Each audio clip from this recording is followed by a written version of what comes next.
चाणक्यनीति अथ चतुर्थो अध्यायः। चौथा अध्याय। व्यक्ति को चाहिए कि वह ऐसे धर्म का त्याग कर दे जिसमें दया और ममता आदि का अभाव हो। इसी प्रकार विद्याहीन, सदा क्रोध करने वाली स्त्री और जिन बंदी बांधवों में प्रेम का भाव हो, उनसे भी दूर हो जाना चाहिए। जीव जब माँ के गर्भ में आता है तभी उसकी आयु, कर्म, धन, विद्या और मृत्यु, यह 5 बातें निश्चित हो जाती है। पुत्र, मित्र और बंधु बांधव साधु लोगों से विमुख हो जाते हैं, क्योंकि उन्हें ऐसे लोगों का आचरण मूर्खता पूर्ण लगता है। परंतु जो लोग साधुओं के अनुसार अपना जीवन बिताते हैं, उनका संग करते हैं, उनके अनुसार यानी उनके अनुकूल आचरण करते हैं, उनके इस कार्य से जो पुण्य प्राप्त होता है उससे सारा वंश परिवार कृत हो जाता है। जैसे मछली अपने बच्चों को देखकर मादा कछुआ ध्यान से, मादा पक्षी स्पर्श से अपने बच्चों का लालन पालन करती है, उसी प्रकार सज्जनों की संगति भी दर्शन, ध्यान और स्पर्श द्वारा संसर्ग में आए व्यक्ति का पालन करती है। जब तक यह शरीर स्वस्थ तथा निरोगी है, जब तक मृत्यु नहीं आती, तब तक व्यक्ति को कल्याण के लिए धर्मयुक्त आचरण अर्थात पुण्य करने चाहिए, क्योंकि करने कराने का संबंध तो जीवन के साथ ही है। जब मृत्यु हो जाएगी उस समय वह कुछ भी नहीं कर सकेगा।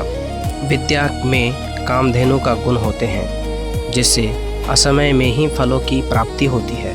विदेश में विद्या ही माता के समान रक्षा और कल्याण करती है, इसलिए विद्या को गुप्तधन कहा गया है। सैकड़ों गुणरहित और मूर्ख पुत्रों के बजाय एक गुणवान और विद्वान पुत्र का होना अच्छा है, क्योंकि हजारों तारों की अपेक्षा एक चंद्रमा से ही रात्रि प्रकाशित होती है। दीर्घायु वाले मूर्ख पुत्र की अपेक्षा पैदा होते ही मर जाने वाले पुत्र अधिक श्रेष्ठ होते हैं, क्योंकि पैदा होते ही मर जाने वाले पुत्र थोड़े समय के लिए ही दुख का कारण होते हैं, जबकि लंबी आयु वाला मूर्ख पुत्र मृत्यु पर्यंत दुख देता रहता है। अशिक्षित तथा अनुपयुक्त स्थान या ग्राम में रहना, नीच व्यक्तियों की सेवा, अरुचिकर और पौष्टिकता से रहित भोजन करना, झगड़ालू स्त्री, मूर्ख पुत्र और विधवा कन्या से, ये 6 बातें ऐसी हैं जो बिना अग्नि के ही शरीर को जलाती रहती है। जिस तरह दूध न देने वाली और गर्भ न धारण करने वाली गाय से कोई भी लाभ नहीं, उसी प्रकार यदि पुत्र भी विद्वान और माता पिता की सेवा करने वाला न हो तो उससे किसी प्रकार का लाभ नहीं हो सकता। इस संसार में दुखी लोगों को 3 बातों से ही शांति प्राप्त हो सकती है: अच्छी संतान, पतिव्रता स्त्री और सज्जनों का संग। राजा एक ही बार आज्ञा देते हैं, पंडित लोग भी एक ही बार बोलते हैं, कन्या भी एक ही बार यानी कन्या का भी एक ही बार विवाह होता है।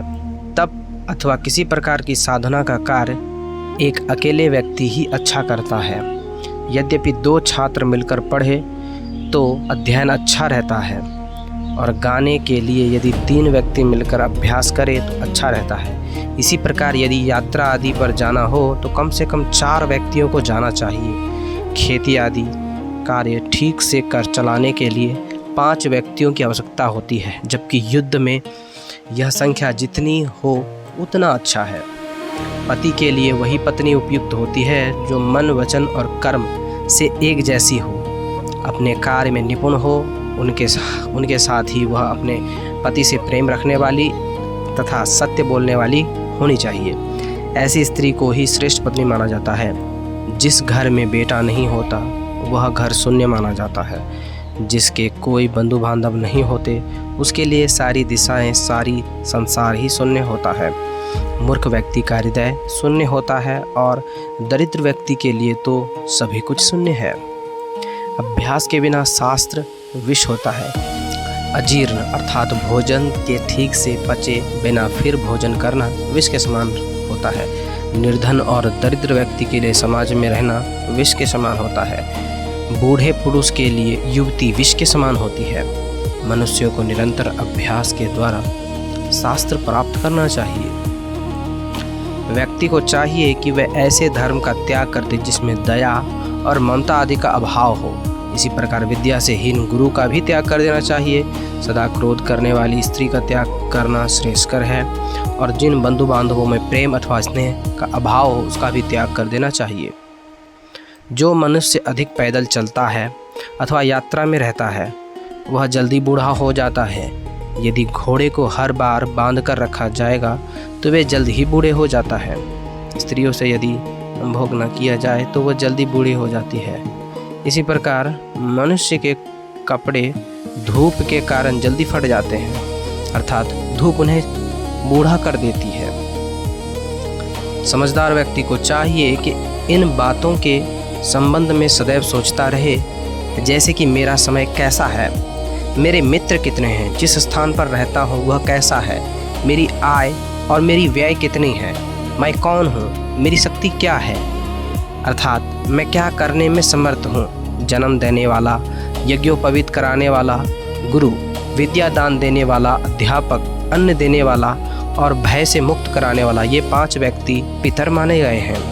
राजा की पत्नी, गुरु की पत्नी, मित्र की पत्नी, पत्नी की माता अर्थात सास और जन्म देने वाले अपनी माता, ये 5 माताएं मानी गई हैं, अर्थात इनका सम्मान माता के समान करनी चाहिए। न्याय करते समय भी इन संबंधों को माँ की परिभाषा में ही स्वीकार किया जाता है। ब्राह्मण, क्षत्रिय और वैश्य को 2 द्विजातीय कहा गया है। इनका देवता यज्ञ है, मुनियों का देवता उनके हृदय में निवास करता है। मंदबुद्धि वाले के लिए मूर्ति ही देवता होती है। जो व्यक्ति समदर्शी है, जिसकी समान दृष्टि है, वे परमेश्वर को सर्वत्र विद्यमान मानते हैं। 4वां अध्याय समाप्त।